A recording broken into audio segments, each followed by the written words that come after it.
I was like, baby, you know, me and your mother love you ridiculously. And he was like, yeah, I do, Dad. I was like, no, we love the hell out of you. But I got to tell you something. Your mother took her own life last night, yesterday afternoon. She loves you so much, though. And I remember just catching him. And I said, hey, babe, we got an idea. You know, this is going to be the name, Brooklyn Brownie. And he was like, yeah, okay, Dad, that sounds good. At least it's got a name. Which I was like, okay, kid, you're too cool. You're like me, but I love it.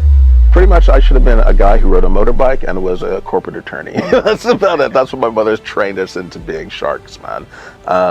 And yeah, in my field, I guess I could say I was very sharkish before. And Leo made me realize there was so much more that was greater than me. And he humbled me so much.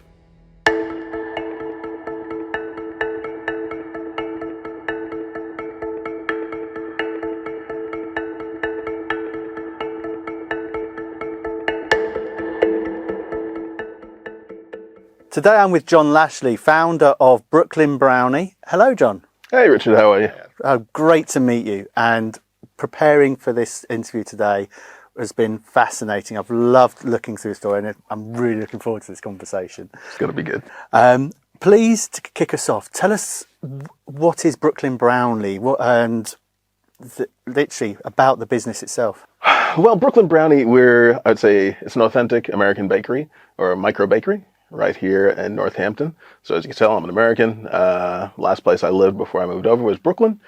So I thought, well, let's make it Brooklyn Brownie. The crazy thing about the brownies, they used to be incentive treats for the teams I used to go and work at, because I worked in digital media, film, and advertising for years.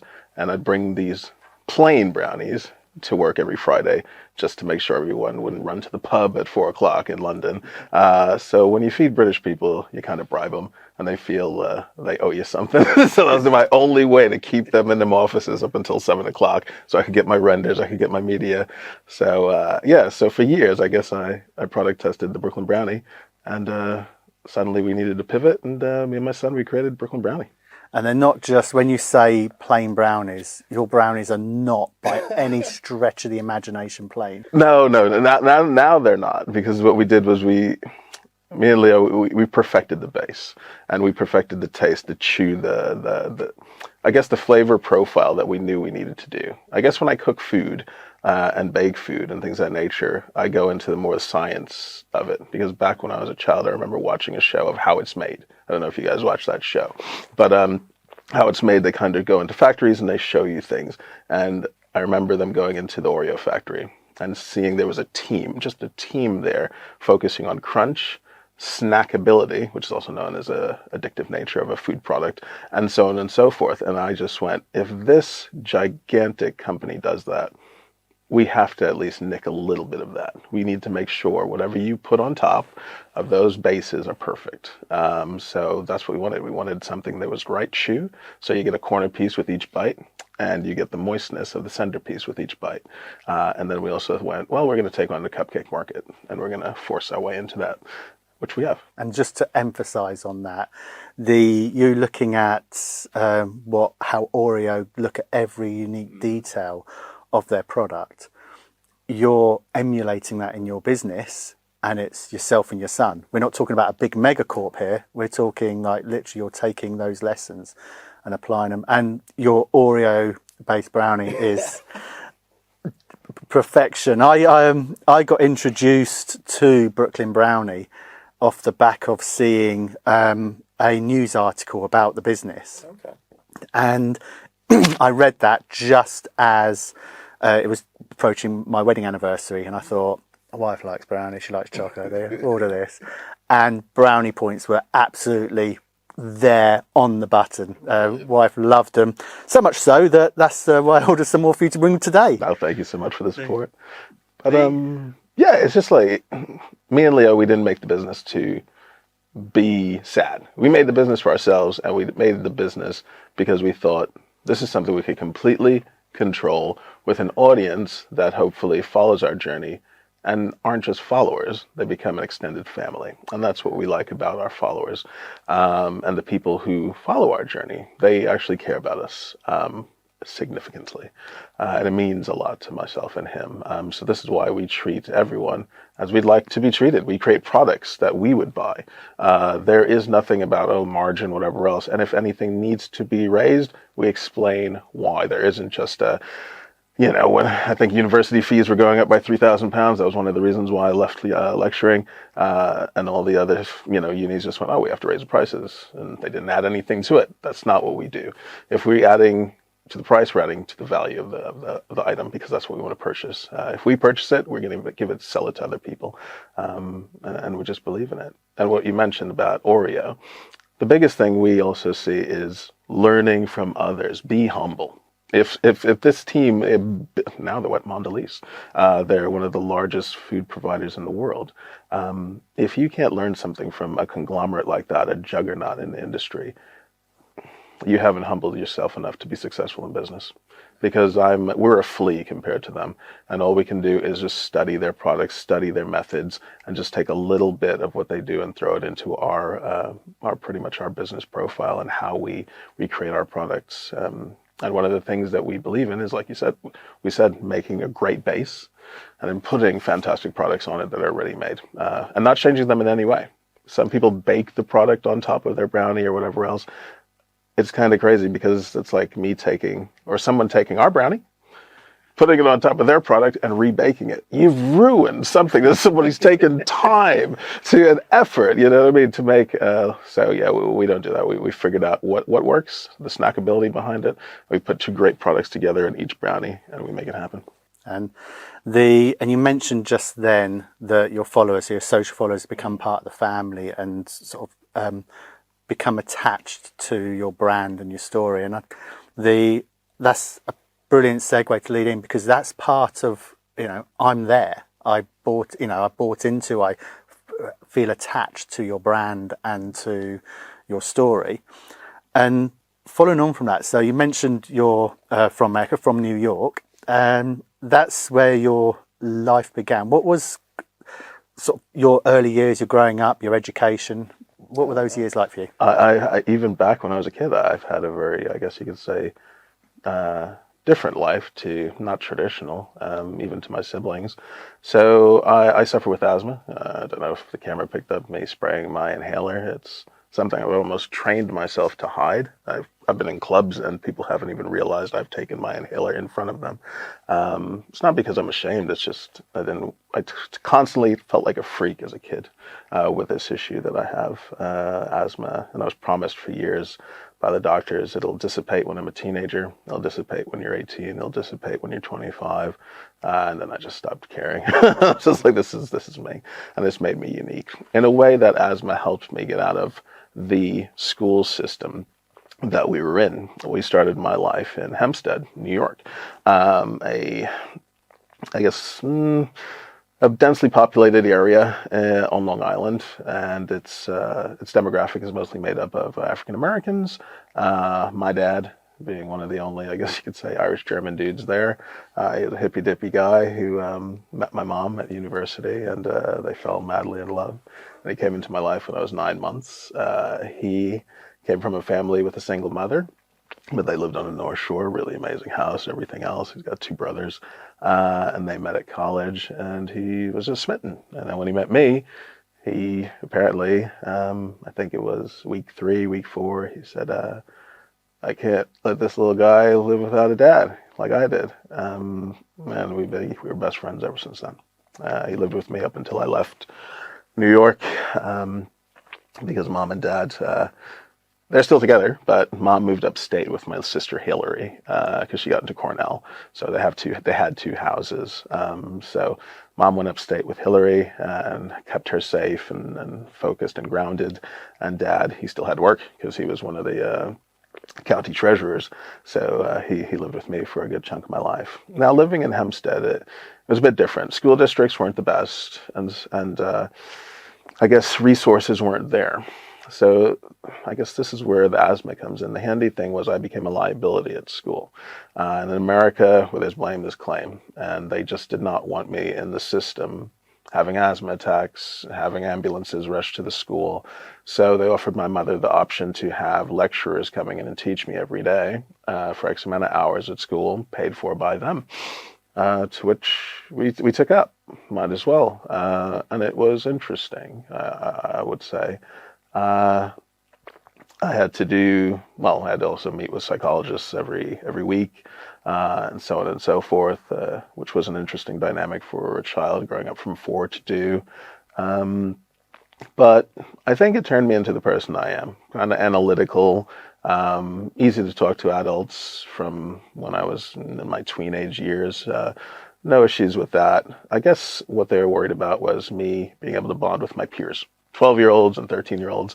So every year they'd dump me back into the school system for a week. And in my head, that was called Hell Week because I just did not mesh with these individuals. At 11, I was put into university. You know what I mean? My mother said, "You want to make friends? We'll make you some friends." And I did night classes at the local uni that her and dad met at. She found a loophole, and that's what she did with all of us. And it was one of these sink or swim situations with most of my life. And I guess it's made me the individual I am today. Just like recently we did Silverstone. That was our first gig in our food truck. And yeah, most people were like, "How is that your first gig? And how are you so relaxed about it?" And my whole life has been sink or swim, make it happen. You from there, because if I remember correctly, your aspiration whilst you was still living in New York was to be an anime artist, a film and animation artist.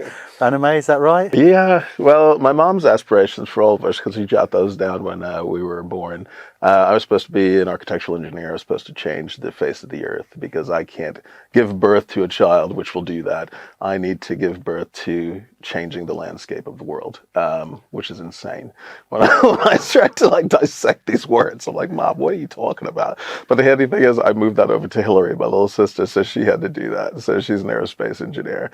But I hate straight lines. I hate all that stuff. I fell in love with computer graphics when I went to art school because I got reintroduced back to school around age 15. And I went to a school, I was focused on arts, visual arts, performing arts, and so on and so forth. It was like Fame. I don't know if anybody ever watched that television show, but it was almost a micro school for the gifted. That's what they called it. But it was handy. They just pretty much nurtured these talented kids, these geeks. And I was fortunate enough to do the whole day class because usually it was a half a day. A local school district will ship the kid in for half a day and then send them back to their school. But I got to stay there for the full day. So classes for academics was 5 people in a class. So it was very, very handy from moving from one-on-one to 5 students in a class, and then half the day I got to do arts, and that's where I fell in love with computer graphics. And yeah, I was hooked, and I had to tell Mom, I had to break the news to her, and I was so happy that my dad was there because he was like, "Well, baby, if that's what he wants to do, let him do it. He's doing amazing at it. I don't even know what this stuff is." He was a big Tron fan, and he was like, "If you can make Tron, John, just let him do it, babe." And yeah, my pops, he did step in, and then that was really cool of him, and just allowed me to thrive in that area. Was still doing night classes, so I was building up credits. In America, that's how it works. And then you can take those credits and move them to the final university you decide to graduate into, which is what I did. I went to NYIT, which was the home of computer graphics, and it was in Long Island, which was very fortunate. So I went there, and I pretty much skipped a year with all the credits I had built up when I was a teenager. So I was able to skip a year and a bit. I got a ton of scholarships, grants, and everything else. I did that very well, graduated summa cum laude, and then instantly went to NYU, which is in Manhattan, and was working on my master's. And the thing with that was the last 6 months, I was able to work on a film because I was so focused on hybrid art, which is taking 3D and 2D plates and putting them together. Most artists just focus on 3D or the 2D. I saw from the jump back in undergrad, the person who could mix these two are the actual rock stars. You know what I mean? They're the flame artists, they're the inferno artists, they're the smoke artists, and they're the ones who get the biggest paycheck. So that was what I wanted to do. I just didn't want to be an element maker. I wanted to be the magic maker. I wanted to be the guy who combined everything. So I focused on that, and that helped me instantly work while I was still in uni. Which didn't once again make me many friends because most of the students who were with me, they were coming in as interns in those shops that I was working at, and I was like, oh god, you're like a year above me and you're my intern. This is crazy. But yeah, man, it's been an interesting ride academically. I'm picking up the vibe that you very much have a thirst for learning, knowledge, self-improvement, really just sort of focusing on being ahead of your peers, driving that. In that case, we're talking about education. Does that come from anywhere in particular, or is that just innate within yourself? For all of us, it's built in with mom. You know, mom, I guess you could say, and dad, they're yin yang. They are complete polar opposites, which helps us create who we are. If we had two of my mother in that relationship, we would be very different individuals. But my mother's very business savvy, and also taught us to just drive through things, just persevere. Maybe that's because she's from British Guyana, you know what I mean? It's just the whole keep calm and carry on situation. So she has the whole thing. Exactly, man. They have the whole monarch thing down there. So yeah, she was always keep calm and carry on, you know, that you will get through this, you will see this through, never quit. Where my father was, take a moment, rethink things, take a breath, you know, life is important. You are important. Whatever task you're doing isn't, you know, it will be there tomorrow. So this yin and yang helped create these interesting individuals, I guess you could say, who were able to adapt and overcome most things in life. You moved into the UK in 2004, into Milton Keynes, which is just down the road from here, for a couple of years before coming to Northampton. Yes. But when you first came over to the UK, if I understood correctly, you started teaching others, lecturing, as well as working in visual effects. Yes, I did. I started lecturing at where the first place? Birmingham University, then School of Audio Engineering in London, and then finally I settled at Stoke-on-Trent University out there, University of Stoke-on-Trent, and it was quite cool. Very, very interesting. Different vibe to American universities, I guess you could say, the learning institutions here in this country. I guess the universities in America, I guess you could say when I was there, because maybe it has changed since I've been, the difference is we create sharks. We're very money driven. And that's the thing. It's just like, if you're not doing good at the university, you're burning your cash because number one, you're walking out with a $100,000 debt. What are you doing? You know what I mean? It's pretty much what are you doing with your money and what job are you going to walk into to pay off that debt? So they do create people who are highly competitive, highly sometimes underhanded. Some of the things that have happened in our school was wild. I've seen people knock over people's hard drives and things of that nature. Yeah, really different in America. We're here.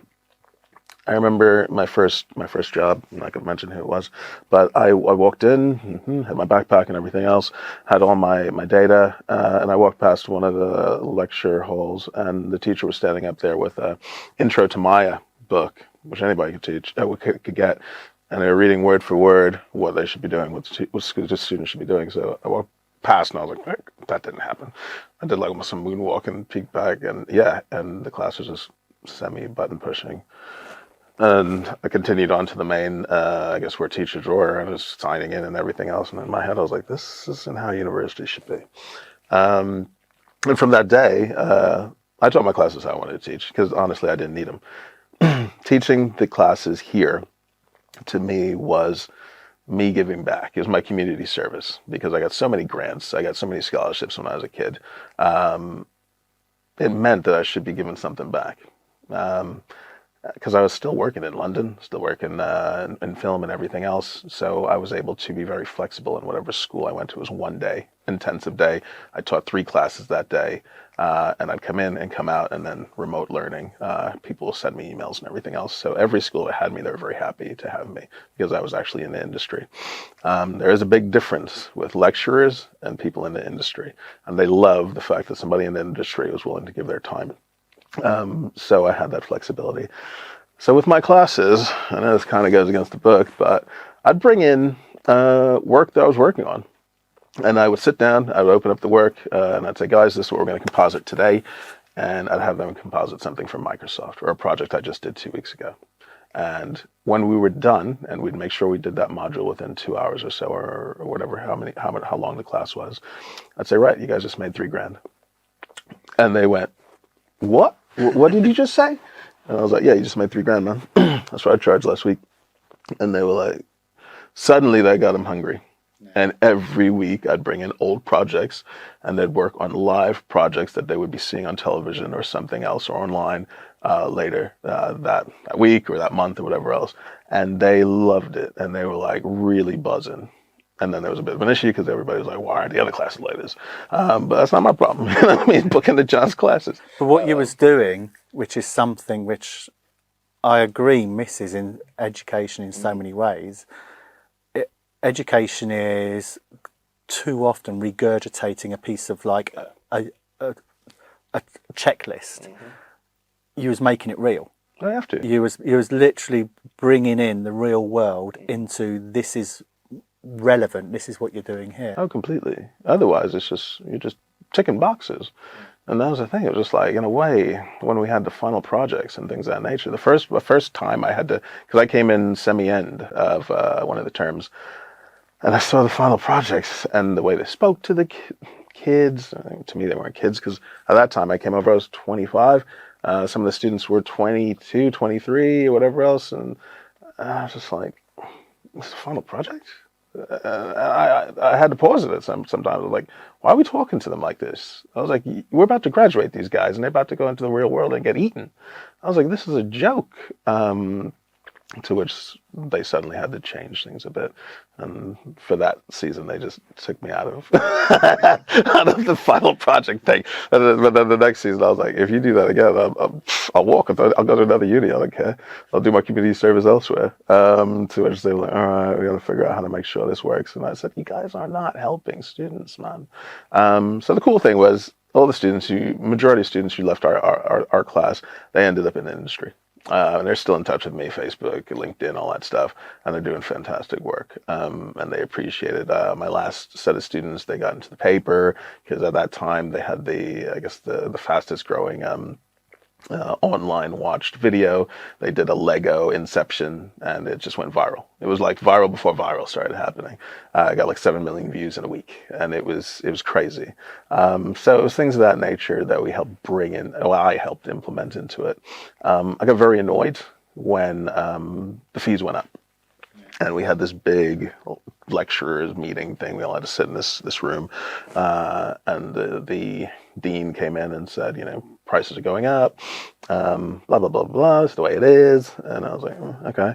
Are there any questions? I was the only one who raised my hand and stood up. I said, what are we giving students for that extra $3.5 grand? And they went, nothing.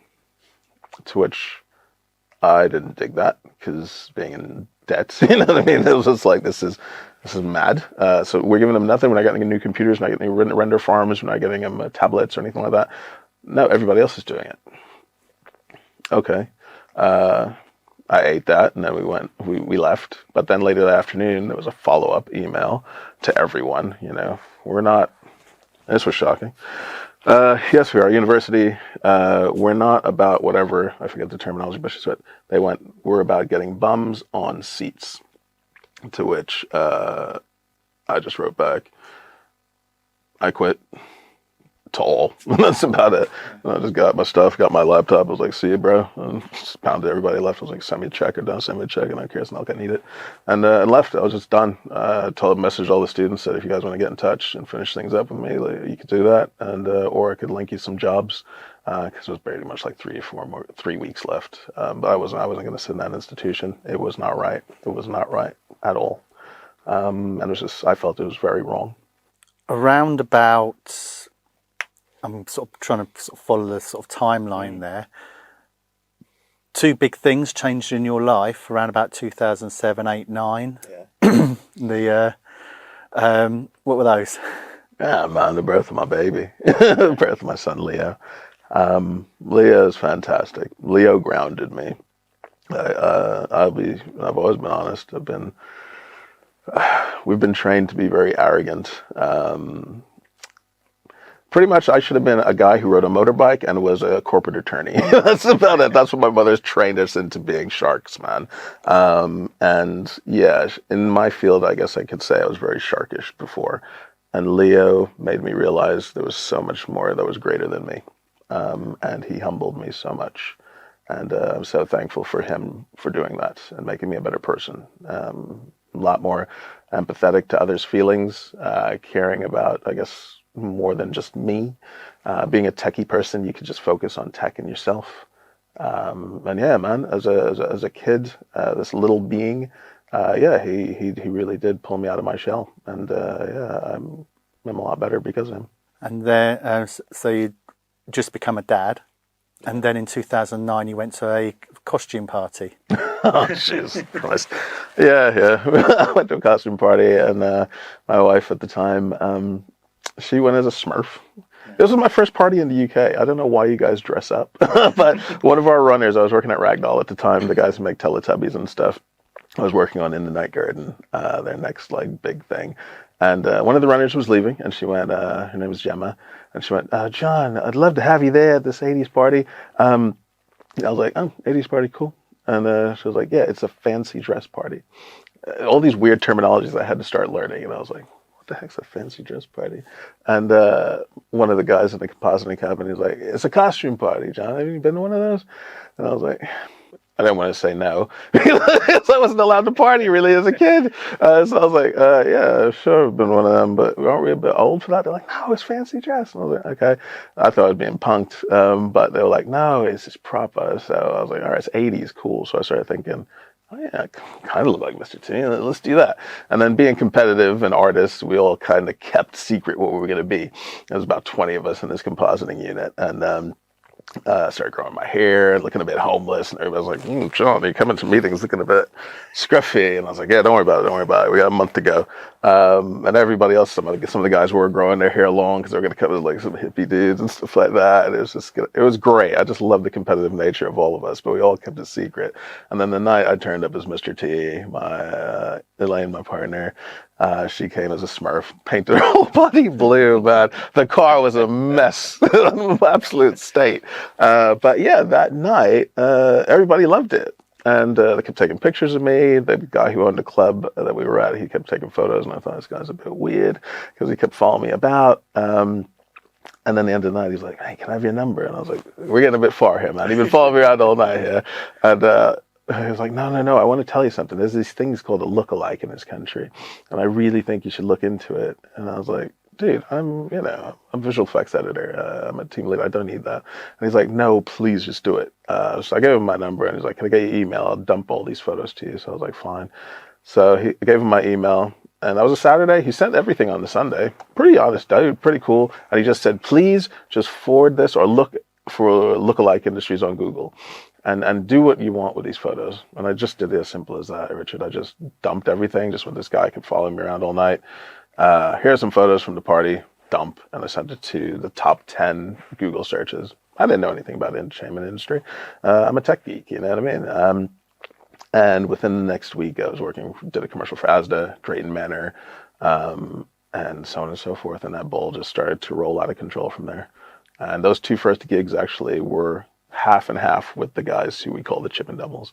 So it was half of the team at one, half of the team at the other, and we had no clue what we were going to create the following year. But on those two gigs, it's like when you meet people and you vibe with them, you take the number, you keep in touch, and I'm so happy we did because it went mental. Yeah, went crazy. I actually saw the episode of Britain's Got Talent.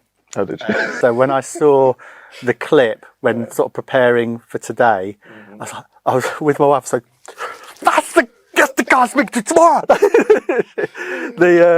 And we both remembered the episode. So literally, I'm not exaggerating it when sort of looking at sort of the next sort of few years from Britain's Got Talent, We at Kisslink, Come Dine With Me, and that the people watching this, most well known, I'd say, sort of for it's like the Snickers adverts. It kind of just took on a life of its own. Yeah, with that, the Mr. T character took on a life of its own. And if I talk in the way I do, please excuse it. It's just who I am. If you get to know me, you'll realize why. I do compartmentalize each one of these things I do, just to keep them from blending over. I've looked at the entertainment industry, and I've seen people who've blended their lives over, and it doesn't work well. I'm John. At the end of the day, when everybody meets me, they meet John. They don't meet Mr. T. They don't meet some guy who's been on television. They don't meet the visual effects dude. They meet me, and hopefully they judge me on how I treat them and how I am on that day, which is always pretty chill and normal. But yeah, that character blew up insanely, and it got very scary. The reality is, everybody in the Chippendoubles relationships ended. And that's the unfortunate reality of entertainment. Not for anything out there. There was one character who was a bit wild, and he did his thing, but he was kind of a free agent anyway. But I think, unfortunately, when a lot of people are getting attention and then things of that nature, things could creep in, doubt could creep into people's minds. And unfortunately, all 7 of us ended up single. That was an unfortunate situation from that thing. But now, what we found out, Britain's Got Talent has safeguards in place. So they've got psychologists, they've got therapists, they've got everyone on site to help talk with everyone and just help the couples or family members who are with that team member who's about to go on television have just a bit of support, because everyone up until then kind of got thrown to the wolves. And that was it. And I think I've seen media sort of news stories from even sort of young children who have had fame thrown at them very early age, and the industry didn't have that protection, didn't have that support for these young people, and then the worst things happen, and they in all sorts. So it's good to see that now. Yes. But hearing your sort of own personal experience there prior to that, obviously had an impact. Which sort of, if we go forward to sort of round about sort of 2019, around that sort of time, you'd separated from Elaine, I'm guessing, that sort of time. Elaine and myself, we separated back in 2012 or so. But she just lived down the road, 17 minutes away. I knew that because I saw Leo about 3 times a week. I had him at night. I came back to the family house, and every other weekend. So when you added it up, it was pretty much exactly almost 50-50 household.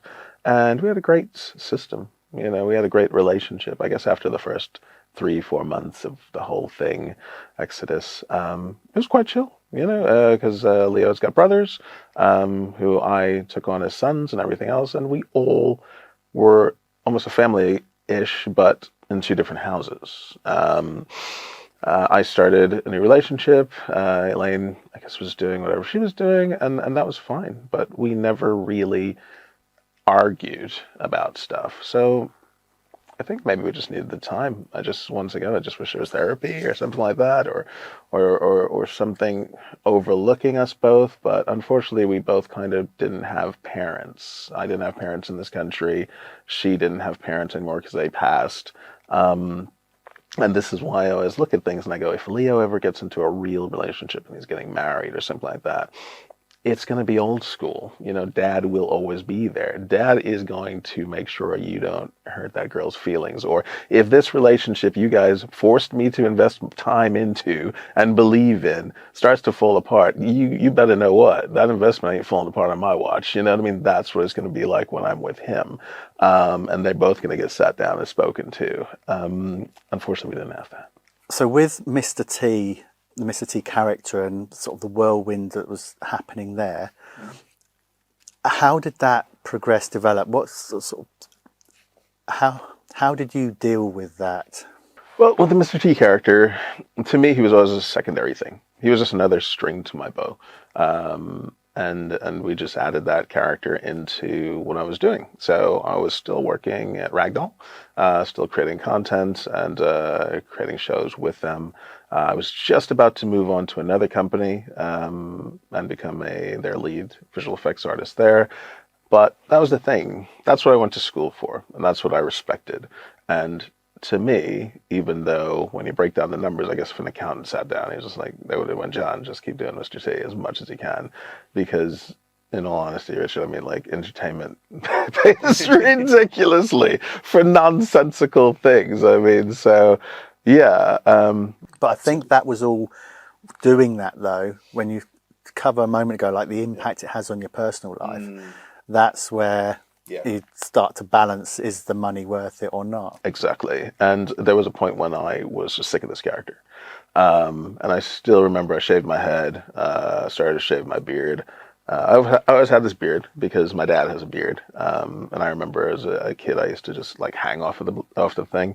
And I went, well, if I have a kid, I want to have a beard as well. So he could, do the same thing I did with my dad. So we keep that tradition, me and Pops. But yeah, the whole Mr. T character, I just want to say this thing. It's taken over my life. People are focused more on that, not seeing the degrees I have. I turned down a doctorate at 22. I was supposed to go to Brown, and it's like it's that stuff. My academia to me was so huge in my life at that point, and I was like, how dare this thing that came from a costume party come and overshadow all the work I've done and ruin my life, you know what I mean? To which I was telling that to my sister over the phone, and she just kind of went, John, she's like, if I was there, I'd slap you. And I was like, what do you mean? She was like, you're really spitting in the face of so much. She was like, what, you're getting paid per hour? Because that's how you do your gigs. She was like, it's ludicrous. She said, just take a step back and breathe, like Dad told us. Breathe and think about things. Still shaved my head. And what was it? 2 weeks later, some commercial came in. Huge commercial. I was supposed to go to Israel to shoot this advert. And I was like, I have no hair. And how do I solve this situation? So freaking out. Oddly enough, I came across this weird company called Hair Direct or something. And they make custom hair pieces. And I was like, this is a long shot. So I sent them a message, and the owner was transitioning. Dad was passing the torch to his kid, and his kid was like 38 and A-Team fan. And he went, yes, yes, we will do that. Send us your skull. And I was like, how do I do that? So they explained, tape it up, blah, blah, blah, send it to them. So I did that, and they created custom hair pieces for me. And it was just pretty much like a superhero. I was able to still lecture, pop into things, go into business meetings, still be taken seriously, not wearing bandanas, and everything else, and conduct my life as a normal individual, and then pop on the hair when I wanted to become the serious superhero with the chains and everything else. And it was night and day, and it works so well. I still work with them. They're absolutely fantastic. But it did give me that flexibility. And then I became comfortable with compartmentalizing Mr. T into his own little lane, John, the VFX and media artist, into his own lane, and John the dad at that time. And it worked really good, I felt, for me. And then at some point we did split again, you know what I mean? Because things start merging. The Mr. T character allowed so much to happen because I slap on some chains and everything else, and people go, oh, that's a PR thing that's going to work so well. We need you to promote our bodyguard company, you know what I mean? Or we need you to promote our flight school, because I was going to get a flight license because Mr. T ain't getting on a plane. But it's so crazy how these doors open. And that was, once again, the animosity I had for this character. I was just like, why does he get so much? You know what I mean? Just by looking the way he does. And this John needs to work so hard to make an impact, or to become, a VFX lead, or to become a creative director, to get to those lofty heights of places. And I'm constantly denied. But this character just gets given so much. But once, like I said, my sister, she talked sense into me and she said, just accept it. And in a way, finagle your way into businesses via that character. Now, this is a funny one.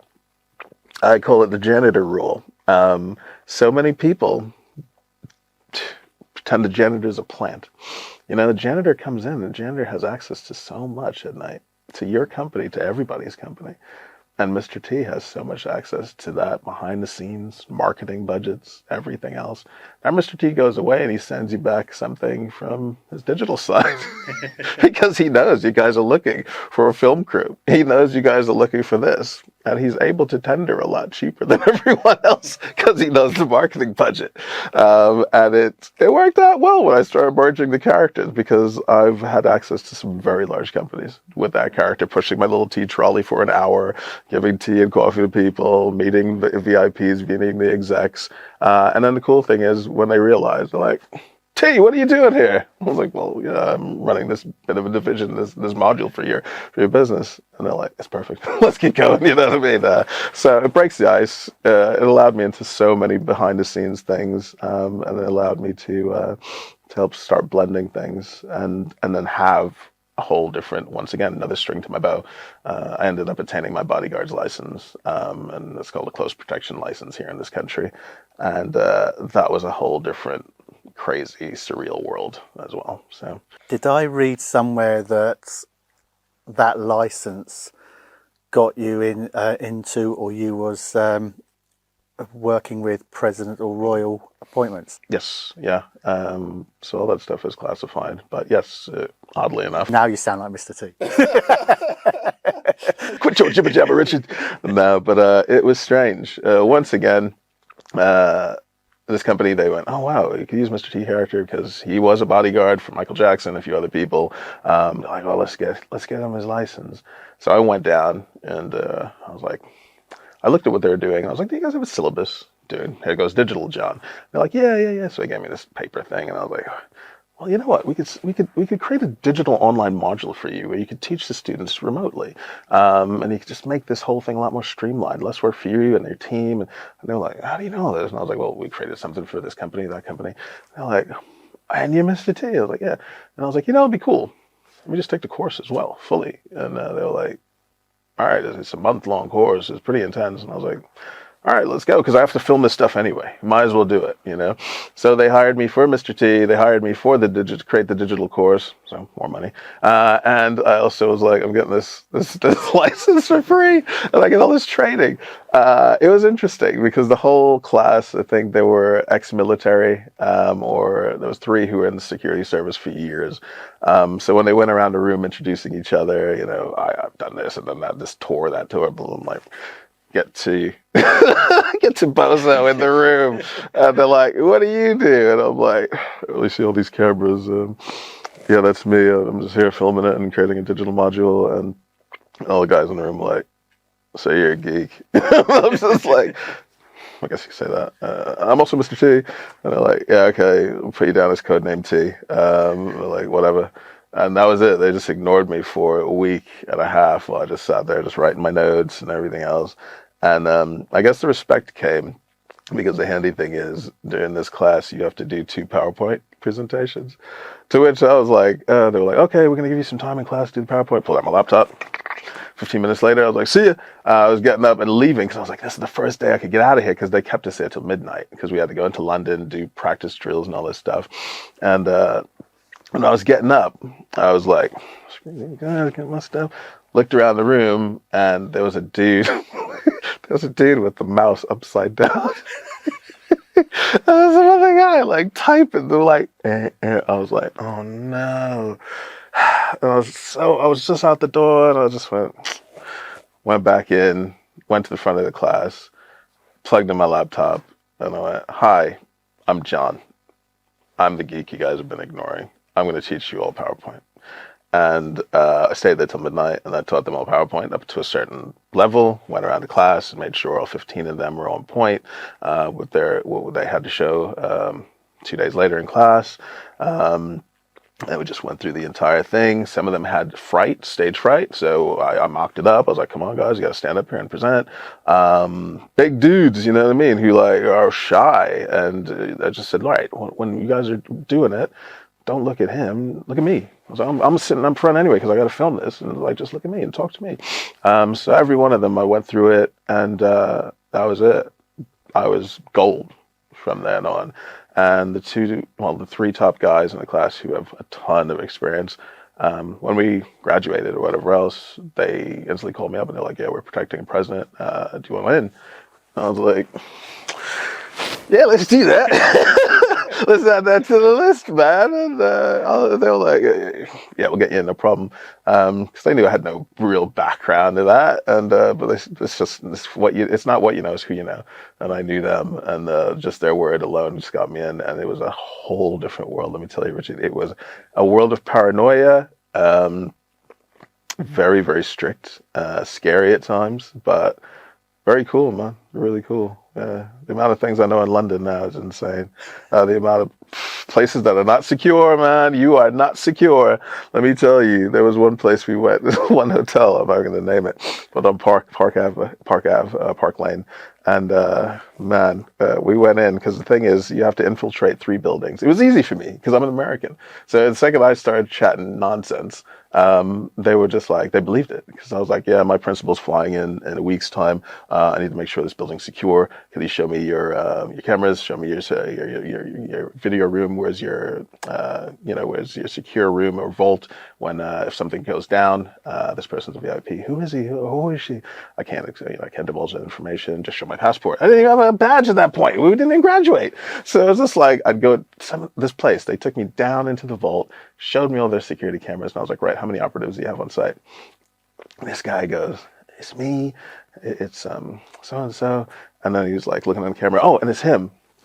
And at that point, Richard, I had the die hard feeling, you know what I mean? Where I felt like going, I could lock this place down and take you guys out and find little so-and-so, and this building is mine. It was just like, I was like, this is mad. I was like, this hotel is so unsecure. And the guy, he kept going because we're in the vault, and they had a jewelry store, a really nice jewelry store there. And he's like, you're coming back on Monday, right? And I was like, yeah. He's like, who is it? Who's coming? And I was like, I can't divulge that, but they're in the entertainment industry. They're an artist.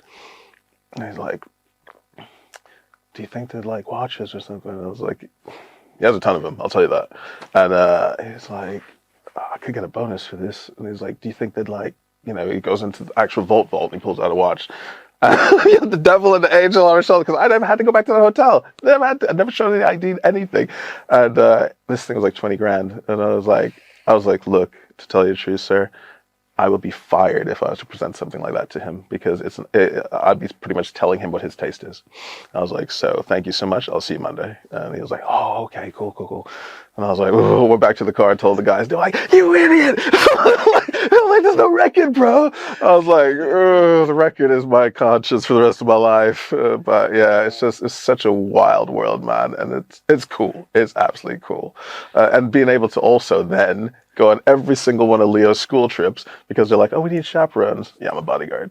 They're like, yeah, John, are you available? After they found that out, I was always on every one of his trips.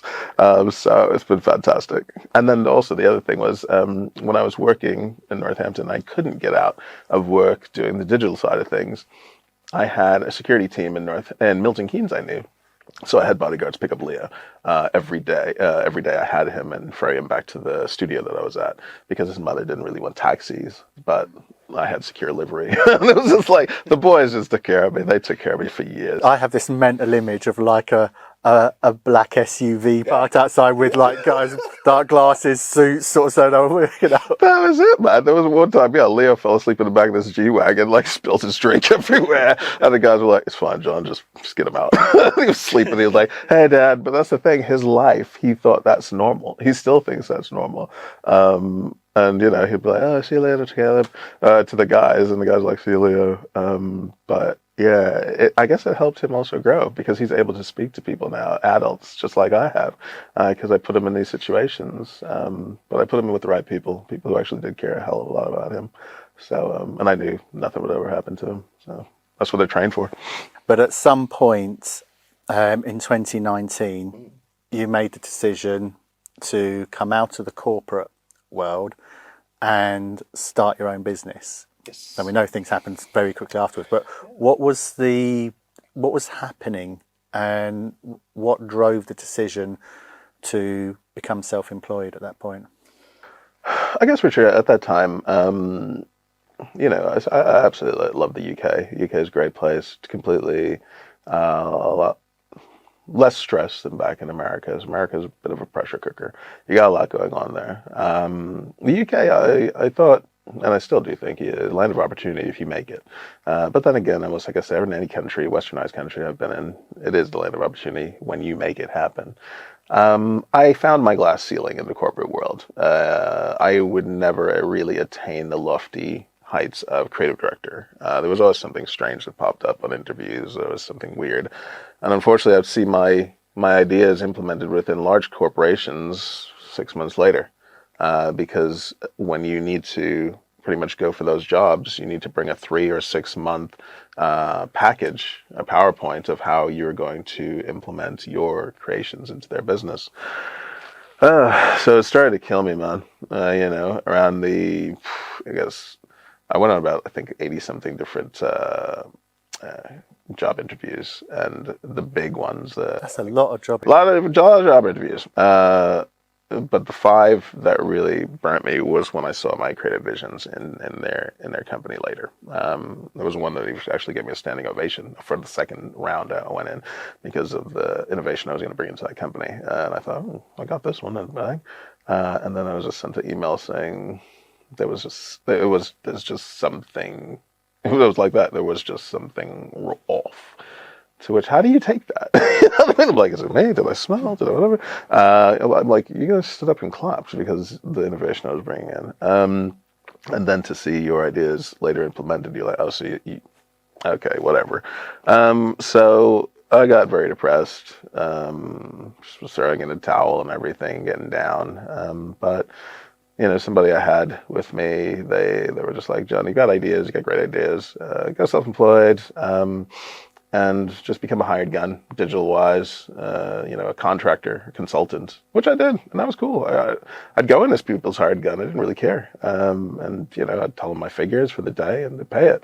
It was even sometimes more than if I divided it out to be some of these creative director roles, you know what I mean? But they were only 3-month type things or 6-week stints and so on and so forth. To which I was just like, I got a family, I got a house, I need something more solid. And then, I just sat down and we started to try to figure out what I was going to do next. Okay.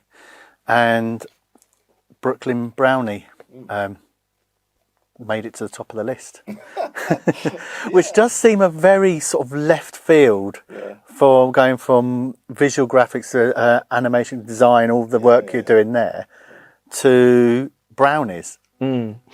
Yeah, well, the brownies, they were, oddly enough, incentive treats for the studios I go into, keeping the employees there on a Friday late, later than they should be, because, usually people run away to the pub around 4 o'clock, 5 o'clock in London. So if you bribe them with food, they can't do that. They got to get you immediate. They got to make sure you're taken care of before they head out.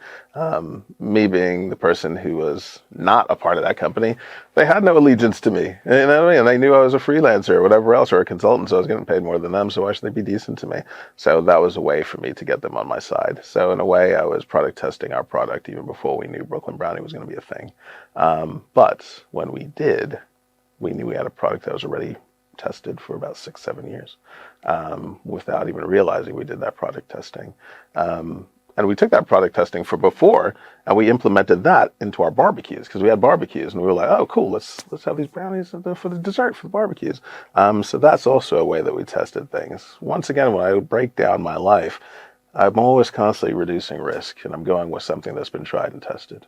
So I can still remember it. I was working, it was a Sunday, and I had Leo that weekend, and for whatever reason, he was with me on Monday. But I was working on the idea of Brooklyn Brownie, the designs, the spec, what it's going to feel like, the luxury feel, because we needed to differentiate ourselves from the average tray bakers and things of that nature. We knew we had something special, and being the authentic American brand, we could build that really well in a country like the UK. So I woke Leo up he normally gets up for breakfast. And I said, hey, babe, we got an idea. This is going to be the name, Brooklyn Brownie. And he was like, yeah, okay, Dad, that sounds good. At least it's got a name. Which I was like, okay, kid, you're too cool. You're like me, but I love it. So we moved on from there. And I remember our first order was our neighbor, Fiona. She's a childminder. She lives diagonally across from us. From where we live, and she ordered a box of brownies. As soon as she got them, she ran home and she posted them online. And then all I saw was this crazy snowball that started to happen because she's taking care of so many people's kids. Their parents went, "Oh, where'd you get those brownies from? They look good." And I could see her typing away, popping up on Facebook. And she went, "Oh, yeah, I got them from my neighbor. He started this thing called Brooklyn Brownie." And it was fantastic. And I was like, "Oh." And then they were like, "Oh, can you message him and tell him I want some?" This one said that one said that. And I was like, "Oh, no, this is wild." And it was exactly what we wanted. And then our neighbor, and direct neighbor, Jenna, she saw that we were doing these things, and she went, "Oh, wow, you guys are doing brownies? That's different looking." And at that time, she was a teacher's assistant. And all of a suddenly, the teacher's assistants and teachers at her school were on her Facebook, and they were like, "Oh my God, can you bring some of those into school?" And I was like, whoa, I was like, "Leo, this is getting really weird." So it started to really chunk out quickly, be with the right people because it was female, because our core purchasers are females between the age of 25 and 45. And yeah, it's fantastic. So that's about, I think it said last time we did the check, 70% are female. So that's cool. I guess women like chocolate. And they loved brownies. So yeah, they just started ordering. And we loved it, and then we had that lockdown situation that popped up out of nowhere. Even before the lockdown actually hit, Yeah.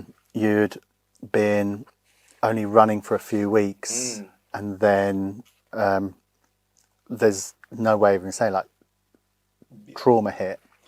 Yeah, that is something that, right now, me and Leo but we do focus on other things.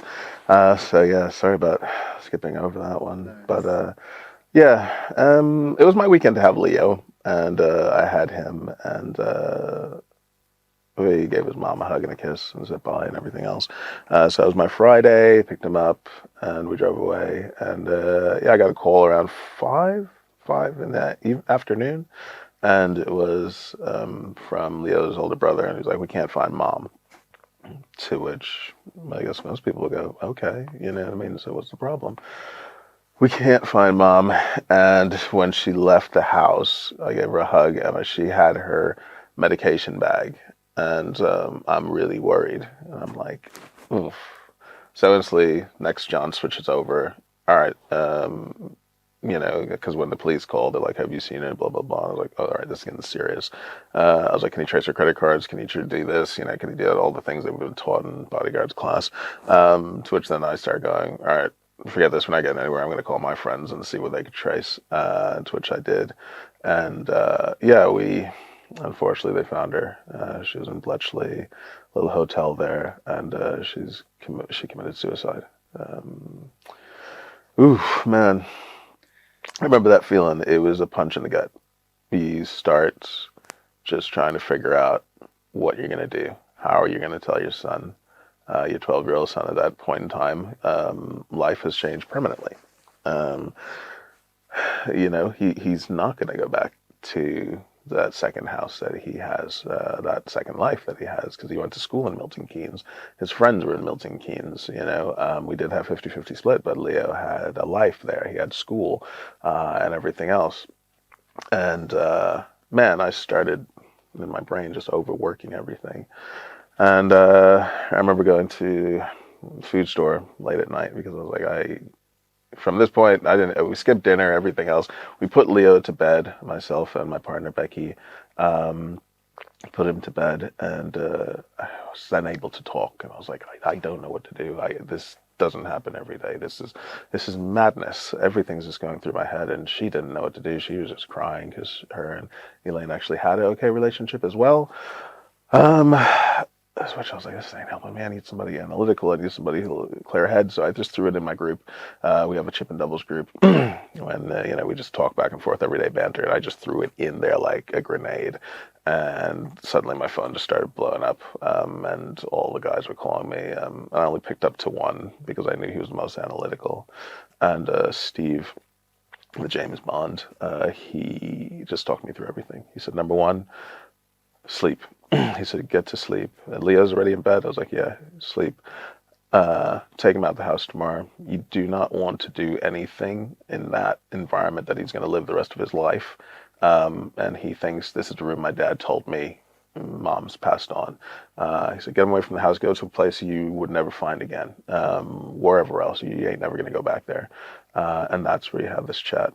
And he's like, and John, just be strong. And, you will get through this. You're a great dad. And I'll start figuring out some whatever else. If you need any support, you can always drive out here because he lives a few hours well, not an hour from Norwich or whatever. To which, yeah, I didn't sleep. How can you sleep? I actually, we made a bit of a fortnight typey thing, and we decided to sleep in the living room, watch television and all that stuff, and let a little camp out together, the three of us, me, Leo, and Becky. She took herself upstairs after a while, but it just gave me time to just watch him. I still remember just watching him all night. And I just wanted to record what he was like before I had to destroy his life with that news. Yeah, man, it was tough, dude, because I knew it was coming. It's that looming thing of it's inevitable. You have to break this news to this kid. And yeah, man, there was so many different emotions. How could you? How dare you? Oh my God, everything. Why didn't you just talk to me when we were hugging you? The situation you put me in. And then all I could hear was my mom, keep calm, carry on, focus on the mission that you're supposed to deal with. And that was making sure Leo was happy, secure, and everything else. Do not care about yourself. He is the mission objective. And you need to make sure that child is completely secure. And that was it. So yeah, man, I took him. I remember I tried everything. I tried everything to not have that conversation, man. We got up at 7:30, zipped over to McDonald's at Riverside, and then I was like, oh, I need medication. I need medication. Yeah, let's go to Boots, get some medicine, get my medicine, everything to not have that convo. And I was like, I have to do this. And driving away from there, I was like, where are we going now? And it's just like, just started taking series of lefts. The handy thing is we live in suburbia, and we ended up in some woods. I drove into a parking lot, and then I was like, oh, let's go for a little walk. And he was like, all right. So we started walking, and we walked maybe a quarter mile into some place, and it started drizzling and everything else. This weird clearing, and I was just standing there. I was like, baby, me and your mother love you ridiculously. And he was like, yeah, I do, Dad. I was like, no, we love the hell out of you. But I got to tell you something. Your mother took her own life last night, yesterday afternoon. She loves you so much, though. And I remember just catching his body. He just kind of went limp. He just cried and cried and cried. And then that's when it really started raining. It was so weird. And then we walked back to the car because he said, Dad, it's raining a lot. Let's just get back to the car. So we walked back to the car, and I just kept telling him, we love you. We love you so much. Mom's looking down right now at you, and she loves the heck out of you, baby boy. He stopped crying, and he got back to the car, and I guess he was texting his older brothers because they kept it blank until I broke the news. Yeah, it was heavy. We got back to the house. He wasn't crying anymore, but it was just me and him in the house because Becky went to work that day. And he ran up to his room or disappeared upstairs. And yeah, I can still hear that noise. It was just him crying in the bathroom. And I had to go upstairs and just get him to open up and just get him. I got him out of there because I guess he didn't want to cry in front of his dad more. Got him out of there and put him into our bed, into the bedroom, and just cuddled him. And this kid cried for 3 hours straight, passed out, completely passed out from crying. And then this is a surreal situation. Then I realized how much my genes are in this kid because I never trained him. I'm always like, when I'm with Leo, I'm the softest John there is. I'm fluffy marshmallow John. And everything he does is positive, and we're over the top happy and everything else. And I've never trained him how I am, but his genes are my genes, man. And you cannot train this crap. He woke up like a robot, and he was normal as normal can be. It was almost a computer rebooted. Becky came home because she stopped work at like 2 o'clock or something, and she was even saying, "Did you tell him?" She was texting me, "Did you tell him? Because he's acting strange. He's acting too normal." And I said, "Yeah, I did." And he was like, "Okay, guys, we're gonna go see my brothers now." And we went to see his brothers, and they instantly, he's the baby. They instantly hugging him. You know, you have age range from 20 to 38 or so, his brothers. And they're cuddling him, they're crying. Their girlfriends are crying. They're cuddling the baby, basically. And then Leah started crying again. But I still remember what he said when we left that house. We were walking to the car, and he said, "Dad, I didn't cry again because I was sad. I was crying again because everybody else was crying." And I just kind of got caught up in the moment. I understand Mom's gone. I have to move on from that. I love Mom. But seeing everybody else in pain hurts a lot. And I told him, I said, "Baby, unfortunately, you're going to have a lot of that. You have the funeral to get through. You're going to have everybody else seeing you as this young child and just feeling the pain that they believe you should be feeling." I said, "Baby, however you're feeling now is how you should be feeling. But Dad and Becky are here to support you. And you got this whole network, this family that here is, loves you, and everything else." And then, yeah, man, me and Leo, fortunately, I was there, and I was like, well, I'm not going to be doing digital anymore. I'm not running out to London. I'm not doing these weird hours working on other people's projects. I have to be around for baby boy, and he needs to know where Dad is 24/7 because Mom disappeared, and he didn't. Well, nobody knew where she was for X amount of hours, and then she was gone. So I cannot have that weird feeling. Even today, he said, "Dad, where are you going?" And I always have to remember why he asked me this. So yeah, that's still in the back of his head. So yeah, I just had to make sure he was secure. So the fact that he knew, he could tell, school, "Oh, Dad's at home. Dad's at home," but Dad's working. It had helped a significant amount. So Leo had to change schools. We had to get him into a new school district. He then had to make new friends. And I would have to say the brownie business opened a lot of doors for that kid because oddly enough, we ended up in a local paper. Then everybody started calling him, "Oh, you're the brownie kid, you're the brownie boy." So quickly, he got friends at school, and he didn't feel so isolated. Because I remember the first week he was coming home so quiet, and it hurt me, man. I was crying a lot. Guys, this is the annoying thing. Guys are told not to cry, and I think that's a mission objective. You're not supposed to cry. You're not supposed to show emotion. Let me tell guys, get that crap out of your head. Do whatever you need to do.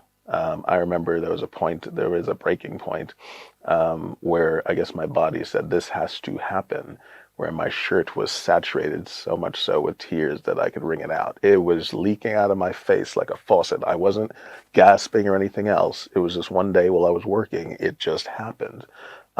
So that might have been years of emotional suppression, or that might have been just that point in time or whatever else. But that's when I realized, man, I need to talk and I need to break this cycle for my baby. And that's all we do. We talk so much that I think he gets annoyed with me. But I'd rather that than my son feeling that he needs to suppress his emotions for any reason, just because he's a male. And yeah, we have a pretty good relationship when it comes to being open and honest. This is what I saw about one particular piece I was reading, and I'd phrase it as a question, literally, from that moment and that event, what does Brooklyn Brownie mean to the two of you, and what did it bring for the two of you in those sort of coming weeks and months afterwards? Brooklyn Brownie to the two of us, it meant a lot more than I guess the average other person's business, because it was our story. You know what I mean? It allowed us to bond together. It allowed me the flexibility of being able to work from home and create a proper living for the family. I created a journey, a brand, a story that people could follow. And oddly enough, not oddly enough, but people got behind it when somebody wrote about it in the Chronicle, and explained the whole story. We had a hell of a lot of messages of people, just condolences, just wanting to follow our journey. Was so happy with how we were pretty much focused on mental health, how we were talking. We took mundane tasks, and that allowed us to open up. So me and Leo, we got to do X amount of brownies a day, and while you're doing these goofy tasks, you can either work in silence, or you could say, how's your day? What's going on? I'm playing this video game. It sucks, blah, blah, blah, blah. I think I could do it better. Leo's into programming. So it just allowed us to speak as dad and son, which I guess most of the time I didn't get to when I was out of the house. But now I was able to ask Leo, how's he feeling? What's going on? But not being that annoying individual. How you feeling, kid? No, it's just like, what you doing today? Oh, I was thinking I might train in the gym, or I might do this. Let's go for a dog walk. Can we do that? Oh, can we go to smoke pit? Can we go wherever? Can we get something to eat? And it just opened up the communication channels for us. And yeah, man, our business means a heck of a lot to us because we are our business. And then that was another thing that Leo's so forward thinking, he drives me mad. And I'm just like, oh man, you are version 2.0 and you're really getting on my nerves, kid. Because you're beating me to the punches. So it was just like, I mean, I remember the moment when he said, this business is so much us, Dad. How do we live forever? And I was like, what do you mean? He's like Mickey Mouse, how do we live forever? And I was like, well, like Mickey Mouse, we need to create avatars of ourselves. So we created 3D models of ourselves. We had one of the animation team I know create our story under 60 seconds. And that went really well, being able to show our story under 60 seconds, and not one word spoken, but everybody understood the journey. From us starting the business, the moment everything happened, to us getting awards, because we won 2 Great Entrepreneur Awards, multiple Northampton Awards, everything else. And then him saying, I think we should get a food van. That's the handy thing. It's like there's so many things I suppress about America, because America is huge for food vans. I just kind of stay away from like everything American. But Leo loves America. And he's just like, my dad's American. My dad's from New York. And he's just like, Dad, we should really do the food van thing. And I was just like, oh, all right, cool. Go on eBay and see what we got. And then we ended up at Shred and Butter, and the boys helped us find a food truck that worked for us, an American vehicle that was actually here in the UK, which makes no sense. There's only 3 of them here in the UK. They're actually UK driver's sides. They're ex-Northumbria ambulances. And oddly enough, it was tucked away in Scotland somewhere. They dragged it down to their yard, and they worked on it over COVID. Everything was slightly delayed, it being an American vehicle and all. But they built us that beautiful thing, and they brought us into their TV show, one of their builds, which was cool because that was Leo's first real experience with television. So once again, things have opened doors for us, and it's allowed him to experience so many crazy opportunities. I'm just fortunate that everybody's been so supportive. People have been so supportive that they helped crowdfund our vehicle. And through tips, through GoFundMe, through everything else, there were a point when people throwing in tips of like $100 after they bought the brownies. Brownies was like 20 something a box. And then there was suddenly just a little tip. And you're just like, what the heck, man? And just like, enjoy your journey next to the tip. And it was just like, whatever else. It was just like, man, you guys are punching me right in the feels, man. And yeah, this is why I say these people are extended family. They are not just followers, and everybody's been so supportive and cool, man. We got 5 people with our ink on them, with our brand on them, tattooed on them, because they believe. I saw that on your Instagram. Yeah, there was 2 of them that said, we don't need the brownies. We just focus on you guys. I want to be one of the guys who's like, I want to be a dad like you. And we were like, no, you're getting the product, but God damn, thank you. You know what I mean? It's things like that. When people say things like that, it's wild. Yeah, we've been so fortunate. Extremely. You was just about to move into the pandemic, which you've covered some of it now, but that really, you was expecting COVID to really sort of hit the business and take it down, but it had the complete opposite effect, didn't it? Yeah, Richard. I mean, COVID, I still remember the Boris Johnson speech, and I was like, ugh. Me and my partner were looking at each other, and we thought, well, what are we going to do here? Because she, at the time, was working at her mother's hairdressing. So that was closing because he was sort of saying the list of things that were going to be closed. And I just thought, oh, kind of, are we a restaurant? Are we, what are we? We're just only getting into operations of shipping these things out, because before we were delivering them locally by hand. Because you're running it from home, Yeah. We were running from home. I mean, we started the business with a plastic jug and a fork, and we have that thing bolted to the wall now. Now we've got multiple industrial mixers and so on and so forth. But it's just like, it's a complete different thing, and COVID just scared us, and I was like, oh, I've got to get in touch with my friends back in digital, because I can work from home, easy money.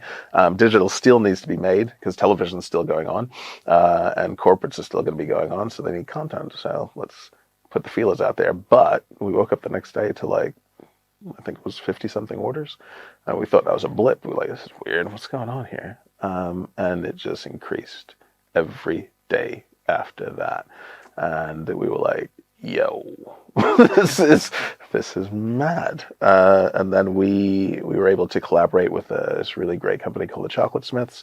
They find other small businesses that they align with, and they use their product in their chocolate bars. Recently, they blew up because Joe Wicks shouted them out. And yeah, we did a lockdown thing with them in May.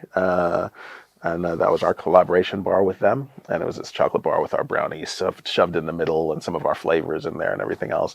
And it was the first time that they actually did a chocolate bar for an entire month, because we were in lockdown. And I remember Steffi, chatting to me, and she's like, what do you think we should do? And I was like, being an American, I was like, yeah, well, what's there to lose? I might as well just throw it out there, because she only does it for a weekend usually. I was like, let's do it for the whole month. I was like, let's just call it May Day, you know what I mean? Insanity or something. She was like, she went, cool, that sounds amazing. So in a way, we engineered more followers, more people recognizing the brand for a full month, because they had more followers than us and everything else. And all their followers were fantastic. They were quite bubbly, happy, nice people. And they were like, oh, look at these two crazy guys. And then, oh, look at the story. Oh, man, these guys have been on a journey. So it really worked well for both brands. And yeah, we still chat to Steffi. She's fantastic. We're just so happy with the success she has. She's moved into multiple properties now, and it's a gigantic chocolate company. But it looks like it happened overnight, but she's been grafting for years. And that's the problem. A lot of people believe on social media things happen overnight. Oh, no, they don't. They really don't. You have to engineer your own success. No. And you can definitely see your creative and graphic skills in your social media. It's like brilliant to see, and I have seen Mr. T pop in there occasionally as well. I'm not quite sure how you got that giant spoon on the mixer things, but you do see that all over with some of the promotional work you do. The marketing really comes across well as well. The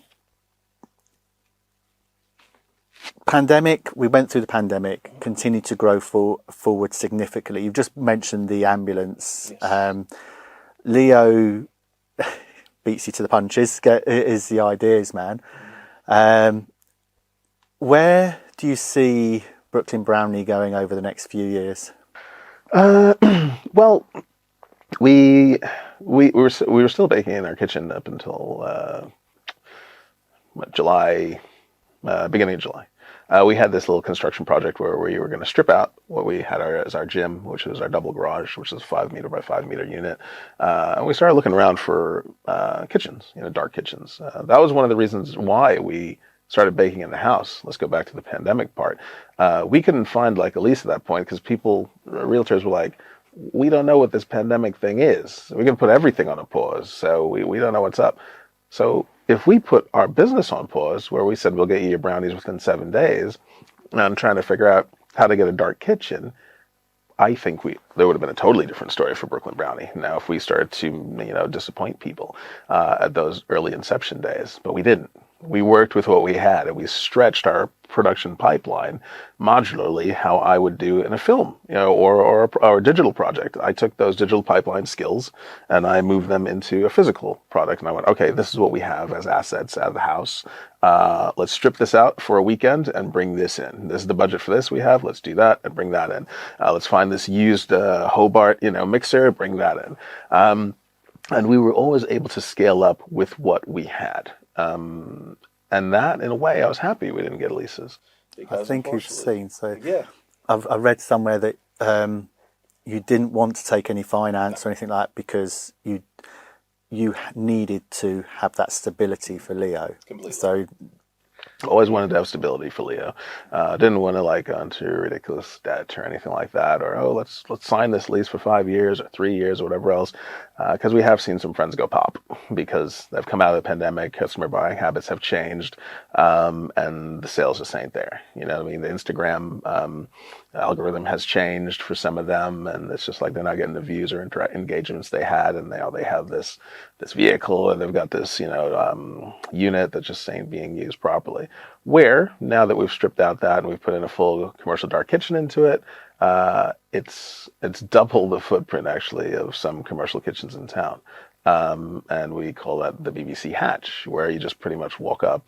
And that inception was kind of from the movie The Founder, where it was like the McDonald's, the first McDonald's. You just walk up, all the production's happening behind you, and you just make your order. You can pre-order it, come and collect it, or you could just sit on the bench, hop in the ambulance, because that's on the drive, and chill, watch television, have a slush, you know what I mean, and then just hang out in this surreal environment, because who else gets to sit in an ambulance, which is tricked out really cool, by the way, and wait for their dessert to come. And people love it because then they instantly pop it on social media. Then their friends go, oh, hey, where was that? That's strange. That's in Northampton. Cool, I want to go down and see that. So we've made it kind of a destination point, even though most people go, oh, it's on your drive, and you know the whole thing happens on that spot. Yes, you can make success happen.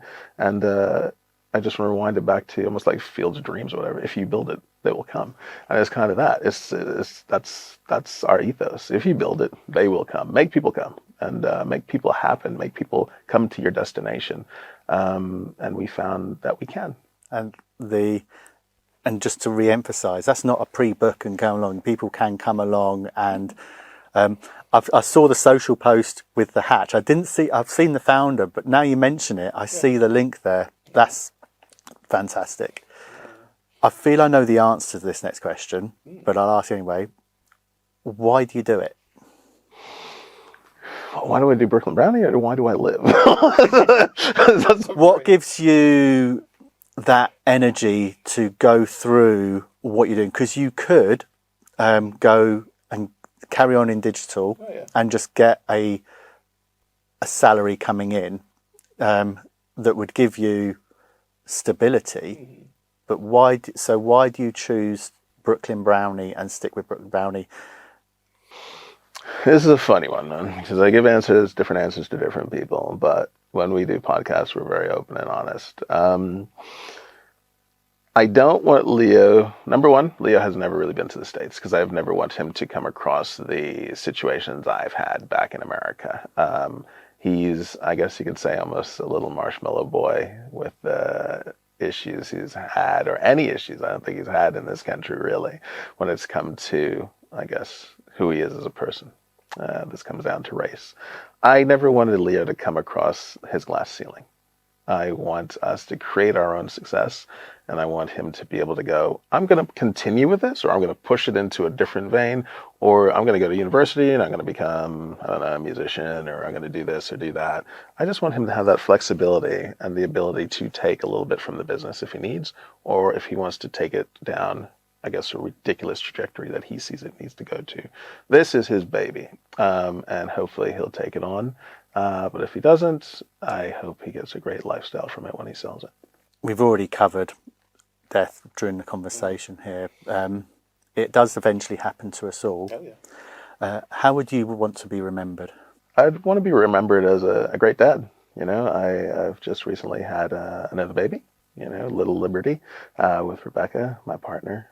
She's amazing. And it's fun. It's fun, I guess, again, to see this new little being. And I remember all those feelings I had with little baby Leo, once again humbling me. It's a girl, so it's completely different dynamic. And it's kind of changed me in another way. You know what I mean? It's softened me in another way. She's a beautiful little being. So my number one thing, I guess you could say, as a parent, and I know this might sound a bit fluffy to people who aren't parents as of yet, I just want to be known as a really good dad. I feel that so much.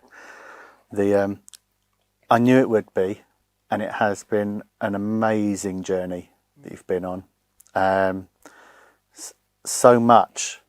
The words fail me. I want to thank you very much for coming in, having a conversation and sharing your story. No, thanks for having me, Richard. No, it's been great. Thank you.